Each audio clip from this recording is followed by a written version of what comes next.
Like et abonne-toi à notre chaîne YouTube, où cette araignée grimpera sur ta tête pendant ton sommeil. Sans doute l'un des plus riches, ce continent regorge de ressources naturelles telles que l'or, le pétrole, les diamants et bien plus encore. Presque tous les pays d'Afrique regorgent de ressources naturelles, mais ce n'est pas tout ce que le continent a à offrir. Le continent entier contient beaucoup de secrets non découverts et de nombreux mystères à dévoiler. L'Afrique a une culture riche et diversifiée. En fait, il y a eu quelques découvertes qui restent un mystère jusqu'à aujourd'hui, comme le disque Boconi d'Afrique du Sud, aux boîtes mystérieuses d'extraterrestres. Voici les 15 découvertes troublantes en Afrique que personne ne peut expliquer. Numéro 15, tribu Boconi d'Afrique du Sud. Les ruines laissées par l'ancienne tribu des Boconi sont l'une des plus mystérieuses d'Afrique du Sud. Les terrasses en pente, murs de pierre et établissements laissés par cette tribu ont été laissés à travers la ville moderne de Machadorp, et pendant de nombreuses années, on savait peu de choses à leur sujet. Ces ruines et énigmatiques murs de pierre ont déclenché controverses et un débat animé au fil des ans. Il a été dit que la tribu des Pekoni habitait ces colonies il y a environ 200 000 ans, ou peut-être même bien plus anciens. Les historiens pensent que l'étude de ces ruines peut changer l'origine de l'humanité. Les ruines de Boconi sont considérées comme des vestiges de la cité perdue de l'Afrique. Les ruines pourraient être celles qui prouvent qu'une tribu a prospéré en Afrique du Sud, bien avant la colonisation, car elles sont visibles de l'espace. Il y a de nombreuses affirmations proposant que ces prétendues colonies soient des dispositifs de communication extraterrestres, laissés derrière eux, soit par nos ancêtres ou par des extraterrestres eux-mêmes. Certains historiens affirment que les ruines pourraient être même d'énormes horloges astrologiques. Les ruines Boconi ont toujours été en Afrique, et personne n'a pris la peine de les étudier jusqu'à récemment. Aujourd'hui, il y a encore beaucoup de spéculations autour de cette colonie, et peut-être que nous ne saurons jamais la vérité. Numéro 14. Ville de pierre au Zimbabwe. C'est le travail ardu des ancêtres du peuple Shona qui vivait en Afrique entre le 11e et le 15e siècle après Jésus-Christ. Le mot Zimbabwe est en fait un nom Shona, qui peut être traduit par maison de pierre. Le Grand Zimbabwe ou la ville de la pierre contient des enceintes de pierre avec des murs de 36 pieds de haut aujourd'hui. C'est très facile à construire, mais les gens de l'époque n'avaient pas de mortier disponible, tout comme les pyramides que l'on trouve partout dans le monde. La pierre de la ville du Zimbabwe prouve encore une fois que nous devrions donner plus de crédit à nos ancêtres. Même si ces murs de pierre ont suscité le débat des historiens du monde entier, on ne sait pas grand-chose du Grand Zimbabwe. La plupart des documents trouvés sur cette ville datent du XVIe siècle, une période après que l'endroit a été largement abandonné, bien qu'il y ait un fait certain concernant cet endroit.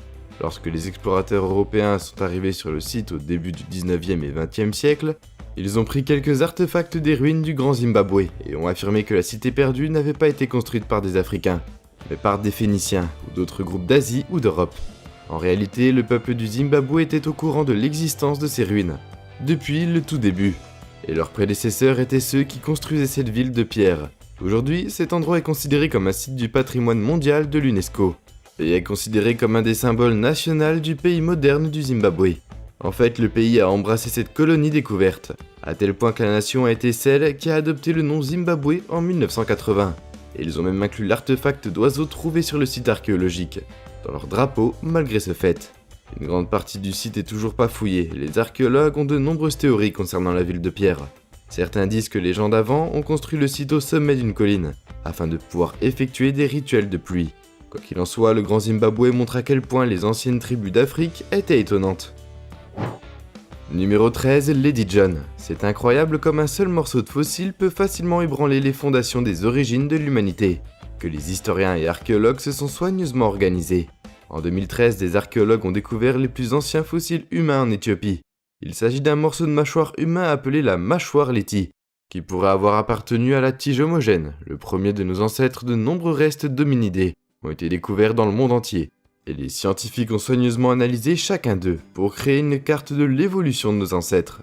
Après une analyse et étude, les archéologues ont trouvé que la mâchoire de Leti a entre 2,75 et 2,8 millions d'années, ce qui signifie qu'elle appartient au premier humain jamais trouvé, précédent de plus de 400 millénaires, le plus ancien fossile humain connu. C'est assez étonnant qu'un seul fossile a réussi à repousser l'arbre généalogique de nos ancêtres de milliers d'années. La mâchoire présente les caractéristiques d'un humain primitif avec des dents avec la même forme que les nôtres, mais avec le menton et la pente d'un singe. Malgré la connaissance de l'âge de la mâchoire de Leti, on sait peu de choses sur la période où elle vivait encore aujourd'hui. Leur époque est mal connue. Numéro 12. Ville Tswana. Johannesburg, aussi connue sous le nom de Djibouti, ou 6e loi 0, la ville de l'or, est la plus grande ville d'Afrique du Sud. Et en dehors de sa taille, elle abrite également l'une des anciennes cités perdues du continent. Les archéologues ont déterré l'ancienne cité Swana près de Johannesburg, qui abritait 10 000 personnes au XVe siècle. Elle a été initialement découverte entre les années 1970 et les années 1980. Mais à l'époque, personne ne réalisait leur importance. Tout ce qu'ils savaient était qu'ils auraient pu être des établissements utilisés par des gens qui vivaient là dans le passé. Avance rapide jusqu'en 2018, et les scientifiques équipés de la technologie laser moderne ont réussi à révéler une énorme ville. Ce spectacle incroyable était caché sous terre pendant des siècles. Ce site est à lui seul l'une des plusieurs grandes colonies occupées par les locuteurs Tswana, qui parcouraient et prospéraient en Afrique des années avant que les premiers voyageurs européens ne mettent les pieds dans la région. Éparpillés à travers l'Afrique, ils ont souffert de la défécation, qui était une période historique de conflits militaires et de migration. Durant cette période, de nombreuses villes ont été abandonnées, et beaucoup de gens ont péri des modèles et des images laser. Numéro 11, la Bella Église de l'Éthiopie. Alors que la Grande Pyramide est un exploit architectural très impressionnant, peut-être l'une des plus étonnantes structures laissées par nos ancêtres sont les églises de la Lalibela en Éthiopie. Contrairement aux pyramides d'Égypte, peu de gens savent ou connaissent ces églises. Ces établissements ont été créés en les taillant soigneusement dans un énorme bloc de pierre. Les gens n'ont pas utilisé de briques de béton, de bois ou de mortier. Oui, c'est vrai. Cette église a été créée en utilisant des outils anciens il y a 800 ans. Un roi d'Éthiopie a ordonné la création d'une nouvelle capitale, à créer pour les chrétiens après son ordre. 11 églises se dressent sur le plateau central d'Éthiopie, se dressant à 8000 pieds parfaits pour vénérer Dieu. On ne sait pas grand chose sur ce qui les a construites, ou combien de temps ils ont travaillé sur cet établissement. Bien sûr, beaucoup ont eu recours à l'explication divine, disant que les églises de la Lalibela ont été sculptées par les anges de Dieu même. L'architecture des églises est vraiment stupéfiante, chaque côté est orné de marques chrétiennes, et les détails des portes et fenêtres sont très charmants. Il est difficile d'imaginer que ce monolithe a été créé par des personnes, il y a des milliers d'années. La taille même des églises sont également impressionnantes. La plus grande des 11 églises couvre environ 8000 pieds carrés de terrain, et chacune d'entre elles est haute de 4 étages. De l'incroyable construction de ces églises, de nombreuses personnes du monde entier s'y rendent pour prier et exprimer leurs croyances. Numéro 10, lac Natron, un prétendu lac qui transforme les animaux en pierre. C'est le mystère qui entoure le lac Natron en Afrique. Ce lac est situé dans le district d'Arusha en Tanzanie. Son nom même vous donnera une idée des origines du lac. Le mot natron est un amalgame des produits chimiques suivants: hydrate de carbonate de sodium et bicarbonate de sodium. L'environnement du lac en fait l'un des plus intéressants et mystérieux à explorer. Le lac semble originaire de loin. Mais une fois que vous verrez qu'une croûte rouge recouvre la surface du lac, cette croûte est causée par les micro-organismes présents dans l'eau riche en minéraux. Les collines volcaniques qui étaient très actives à l'époque alimentent le lac. L'eau est à environ 40 degrés Celsius et sa teneur en sel est très élevée, ce qui rend ce lac presque inhabitable pour de nombreux animaux errants. Autour de la Tanzanie, pendant la saison sèche, la teneur en sel provoque un phénomène stupéfiant, où chaque créature laissée dans sa zone est pétrifiée. En fait, ce phénomène a été le sujet de nombreux vidéastes et photographes à travers le monde. Contrairement aux lacs et rivières trouvés dans l'étendue de l'Afrique, le lac Natron est impitoyable pour les faibles. Le pH du lac peut être aussi élevé que l'ammoniac qui peut facilement brûler la peau et les yeux de tout animal qui sont pas habitués à ces eaux. Bien que vous seriez surpris que le lac est toujours l'un des meilleurs endroits de nidification et de repos que les flamands choisissent. Numéro 9, Dame Blanche d'Afrique.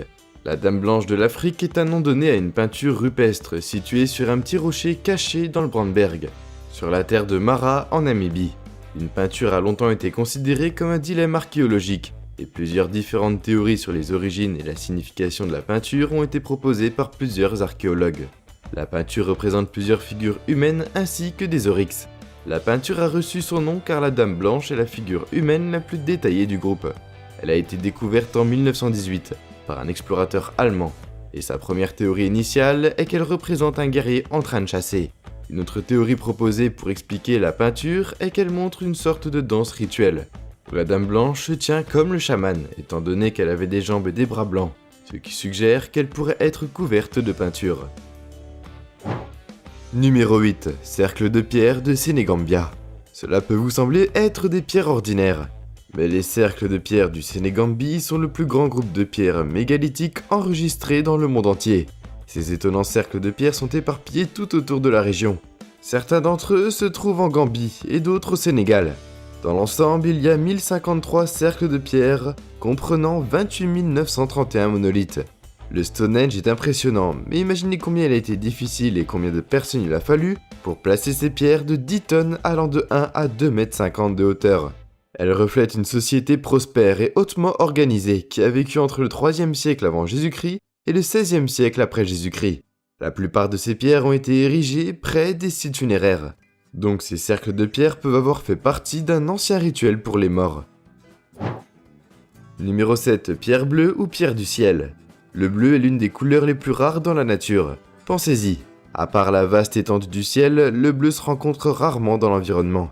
Il y a peu d'organismes de couleur bleue, et la plupart du temps ces organismes bleus ont développé des caractéristiques uniques, qui utilisent la science de la lumière. L'Afrique n'est pas étrangère aux pierres précieuses, aux diamants, mais la pierre du ciel est peut-être l'une des plus belles pierres trouvées sur le continent.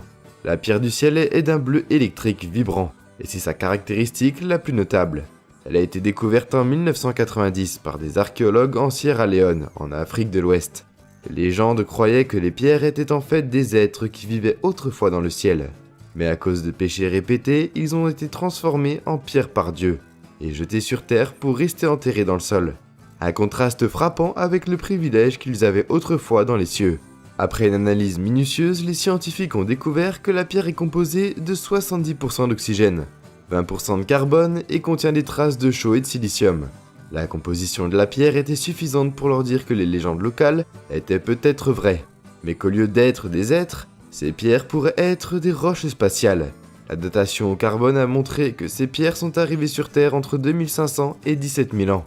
Elles ont pu tomber dans plusieurs parties de notre planète, et elles ont été trouvées à différentes périodes du temps, mais à travers tous les âges et les périodes. L'humanité qui a rencontré ces pierres du ciel les ont chéries et les considérait comme des objets de grande valeur. La pierre du ciel de Sierra Leone est vraiment différente de toutes les pierres précieuses connues de l'homme. Que pensez-vous que cette pierre soit en fait? Et pensez-vous que la pierre du ciel peut être attribuée à des êtres extraterrestres? Numéro 6. Les ruines de Geti au Kenya. Les ruines de Geti sont des sites historiques et archéologiques trouvés au Kenya. C'est l'un des nombreux établissements côtiers médiévaux swahili. Les ruines ont été redécouvertes par les colonialistes dans les années 1920, et les ruines ont été l'un des sites les plus fouillés et des études les plus intensives en Afrique. L'ensemble de l'établissement est généralement des murs de pierre, de mosquées et des tombes, des palais et des maisons en pierre. Malgré les artefacts trouvés dans les ruines encore aujourd'hui, il y a beaucoup à découvrir sur les peuples antiques qui vivaient autrefois dans ces ruines. Numéro 5. Ossements Homo d'Éthiopie. Les vestiges Homo sont des ossements découverts entre 1967 et 1974 sur les sites Homo Kibiche dans le parc national de l'Homo dans le sud-ouest de l'Éthiopie. Les os remontent à 195 000 ans.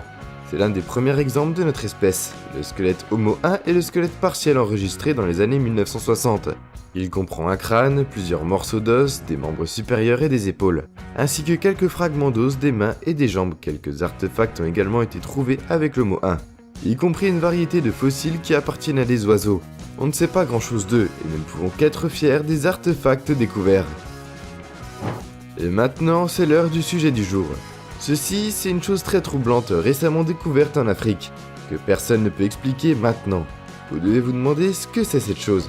D'après l'enveloppe métallique et les lances métalliques éparpillées, vous allez immédiatement penser que c'est une sorte d'arme, et vous avez tout à fait raison. C'est une arme à sous-munitions. Les explosifs sont conçus pour libérer des bombes miniatures, et elles peuvent être lancées en l'air ou sous terre.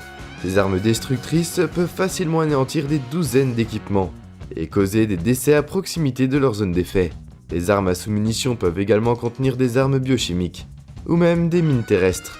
Les bombettes que les armes à sous-munitions libèrent constituent une menace extrême pour les civils qui marchent dessus, même longtemps après qu'elles ont été libérées.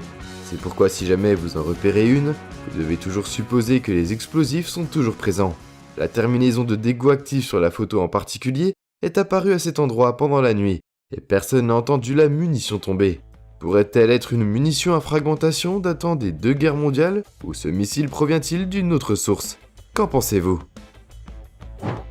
Numéro 4. L'Afrique se divise en deux. En 2017, une théorie inquiétante a circulé sur internet, qui a ébranlé de nombreux archéologues et scientifiques du monde entier. Le buzz a été causé par une grande fissure qui est soudainement apparue dans la vallée du Rift Kenyan.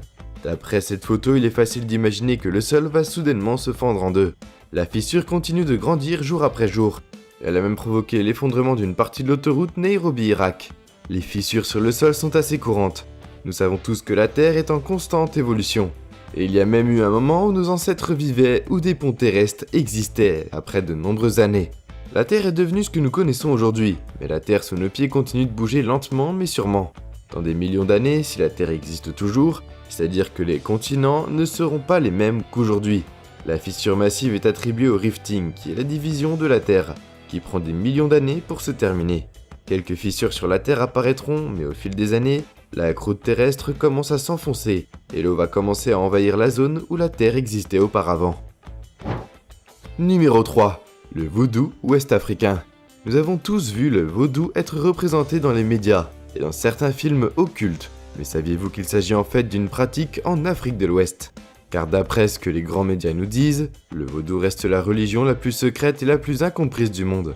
Quand je mentionne le mot vaudou, je parie que vous imaginez des poupées, des aiguilles, des chaudrons et des épingles. Remarquez que ces visualisations ne sont pas très différentes. Vu par beaucoup comme de la sorcellerie, beaucoup pensent que le vaudou est une religion violente, souvent pratiquée pour faire du mal aux autres et rien de plus. Dans les films, le vaudou est utilisé pour infliger des dommages aux autres, mais c'est tout à fait faux. Le vaudou est largement pratiqué au Bénin, en Afrique de l'Ouest. C'est un mode de vie qui comprend une culture merveilleuse avec la philosophie, l'art, la danse, la musique et la médecine. L'être suprême dans le vaudou s'appelle Mao, et avec lui, cet être est accompagné des 100 autres divinités, qui représentent beaucoup de choses dans le monde, y compris la foudre, les orages, l'eau et la terre. Le devoir des prêtres vaudous est de demander à ces divinités une intervention. Par exemple, le prêtre peut effectuer un rituel pour intervenir au nom des gens ordinaires. Les gens qui pratiquent le vaudou et la réalité ne font rien comme planquer des aiguilles dans des poupées pour causer le malheur, bien qu'il soit vrai qu'ils utilisent parfois des offrandes telles qu'un mouton ou un poulet pour apaiser les divinités. Leurs rituels peuvent être utilisés pour beaucoup de choses. Certains prêtres font un rituel pour guérir quelqu'un d'une maladie, prier pour une bonne santé pour les enfants, ou même pour trouver un emploi. En effet, le vaudou est un mystérieux mais étonnant rituel qui est entouré d'idées fausses. Numéro 2. Le crocodile sacré. Faire des cascades avec des crocodiles n'est rien de nouveau. Vous verrez des tonnes d'attractions partout dans le monde où les gens prennent des risques pour réaliser des tours insolents avec des crocodiles apprivoisés. Les personnes sont même assez courageuses et confiantes pour mettre leur tête dans la gueule du reptile géant et survivre indemne. Mais ces choses sont simplement pour plaire au public et rien de plus. L'histoire est différente dans un village d'Afrique où l'on pratique des rituels aux crocodiles. Pour le peuple au Burkina Faso en Afrique, les crocodiles vivant dans son étang sont considérés comme sacrés. Vous seriez surpris de voir les gens assis sur les prédateurs les plus mortels et les plus rusés du royaume animal. Le village partage son pion à environ 100 de ces redoutables prédateurs selon les habitants. Ils se sont habitués à nager avec les crocodiles et partager l'eau avec eux depuis qu'ils sont enfants. Cette pratique a été transmise de génération en génération, jusqu'à ce que l'existence des crocodiles ne soit rien de plus comme l'existence des nombreux singes en Thaïlande. Maintenant, l'origine de cette pratique est assez mystérieuse selon les légendes locales. Au XVe siècle, les gens du village mouraient un par un à cause d'une sécheresse massive.